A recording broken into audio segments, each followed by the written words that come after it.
Welcome back. I am Shireen. I am a success and a business coach, and this is our space for Christian entrepreneurs and professionals to chat. And today, let us talk about settling. Why we keep settling, why we keep going back to things that we know it's not good for us.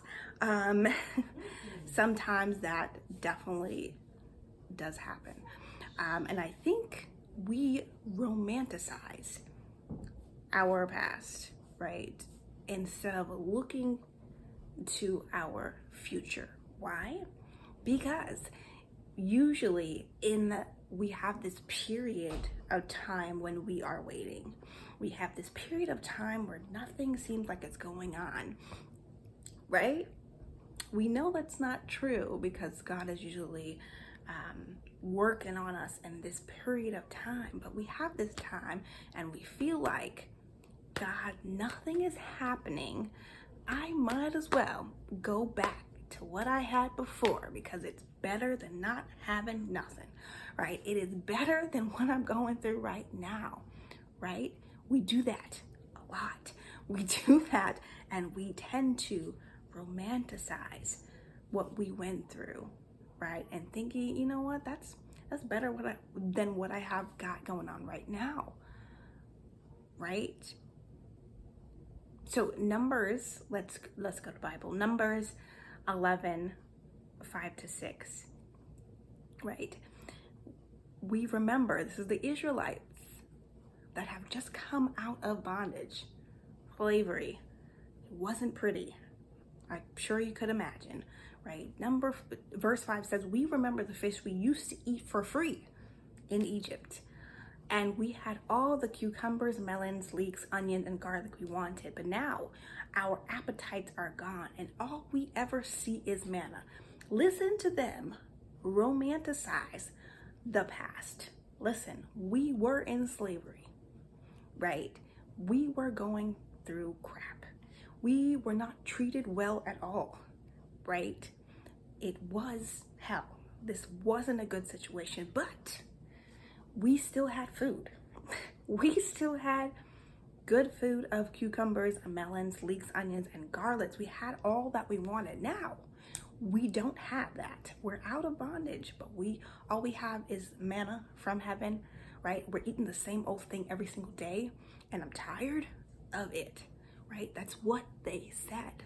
Listen to them romanticize what they had in the past, even though they know it was no good, even though they know it was a terrible situation, right? Even though they prayed to get out of that situation and they were taken from that situation, and now they're not in that situation anymore, but they are complaining because this is the waiting period, right? They're complaining because this is not what they thought they would be getting, right? They're just eating manna all day, every day, right? And don't we all do that? Don't we all romanticize and think, I should probably go back to what I had before? It wasn't great, but it's better than this, right? Settling, basically, right? We're settling, even though we know we were made for more. We know we're supposed to get to that destination over there. Yet we want to backtrack because it feels better. I feel content. It feels good, right? It's safe. Oh, is it safe? It is safe. I will know. I will be in control. I will know what's going to happen, right? That's safe. That's very safe. So we need to recognize, though, that we need to be in the wilderness. There has to be that waiting period before we get to the promised land, right? They were supposed to, they're on their way to better, to best, to amazing, right? But they still have to get there. And while they get there, they're complaining about the things that they don't have and wanting to go back to that terrible situation. That's what we do with settling. Settling with relationships that we know was toxic. Settling in friendships that we know are toxic, right? in business opportunities because it's safe, in our 9 to 5 because it's safe, even if God has told us to branch out and do something else, it's safe over there, right? So that's settling. But when you don't know who you are, it's easy to settle, right? It is easy to say that. If you know that this is God taking you out of a situation and he has already promised you the promised land, you know that to be true. Why do we continuously settle? Why do we continuously want to go back to those situation? It's rooted in fear, of course. It's rooted in fear because we cannot control it. We don't know exactly what's going to happen. What was safe and was okay, right? Because I knew what was going to happen over there. That's why we settle, right? For proof of this, you think about someone that you used to date, right? You think about someone that you used to date. Now you look at them, right? Now you look at them and say, I don't know what I was thinking. I'm sure you've gone through that because I feel like everybody has. So you look at someone that you used to be with and like, I don't know what I was thinking. But the problem is when you don't know who you are, it's easy to settle, right? But when you start to grow, you start to recognize, what was I thinking? I am now secure in who I am. My appetite has changed. The way I talk has changed. The way I think has changed. Who I am becoming is starting to unfold, right? So what I was attracted to before, I am no longer attracted to, right?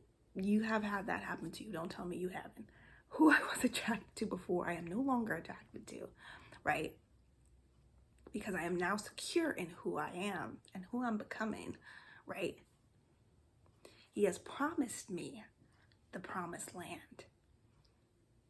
So what I used to be attracted to, I should no longer be attracted to. And if I am, there is a problem because there always should be growth.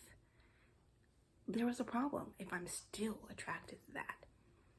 And it can be hard. It can be hard because, again, it's all deep rooted in fear. It's all deep rooted in what is going to happen if I go through the wilderness, if I journey through this waiting, and maybe other terrible times are going to happen and all these things might come up and I may not know how to deal with it. How am I going to cope? It's all deep rooted in fear because safety feels better, right? Like the Israelites said, man, at least we had cucumbers and melons and onions and leeks and garlic. At least we had those things, even though we were in bondage, at least. Isn't that settling? Like you've never seen it before, but we do it all the time, right? Again, in our relationships, right? He's not that bad, right? He's not that bad as he's not that bad. I can tolerate him, right? Or her, right? I can stay here in this job, even if you told me to do something differently. This makes sense. I'm making some money. This is comfortable. I'm getting a regular paycheck. All of those things. It doesn't make sense for me to move, right? Settling. You may feel like it's not, but that's selling. If God has told you to move and you have not moved, that is settling. You are doing it because you feel safe in that place. That is not okay because you are called to grow and to fulfill a purpose, right? And to make it to the promised land, right? Right, so God allows things to be put in our path. He allows disruption to happen. He allows maybe long waiting periods to happen in our lives, and they may be unexpected. They may be very inconvenient. They may be all of those things, but believe me that they are necessary. They are necessary for correction. They are necessary to get you to where you are supposed to be, to the promised land. They are necessary to realign and to reposition you and to elevate you and to propel you forward and to move you to the goal, right? They are necessary. So although they were eating manna, going through the wilderness, it was not easy, right? They were on their way to the promised land. It was not easy. And it's not going to be easy for you. People always think that these things are going to be easy. No one ever said that. It's not going to be easy, right? But for you to get where you're going, you have to recognize who you are made to be, and to be secure in that, so that you do not go back, so that you do not settle, so that you do not put yourself in a place that you are not supposed to be. God deliberately takes things out of our lives for a reason. He deliberately tells us that you shouldn't go this path. Like, I need you to move over here, right? And a lot of times we deliberately say back, well, this feels safe. I'm gonna stay here because it feels good, right? I know that it's not gonna get any worse than this, probably, right? We're content. Even though that's not what you were made for, that's not where you're meant to stay. Things are going to happen, but you're not meant to stay there. You were never meant to stay there, right? So stop settling for what was supposed to be temporary, right? What was supposed to probably teach you a lesson, or something that you were not supposed to be a part of in the first place. Stop settling for things you know that aren't for you. Friendships, communities, jobs, relationships, right? If God is telling you to move, you need to move, right? That was only for a season. It served its purpose. Now it is on to the promised land, right? Have you ever settled? I think we've all have at some point, but tell me about a time that you have settled, and let us start to try to shift our mindsets around that so we can get to where we're supposed to be.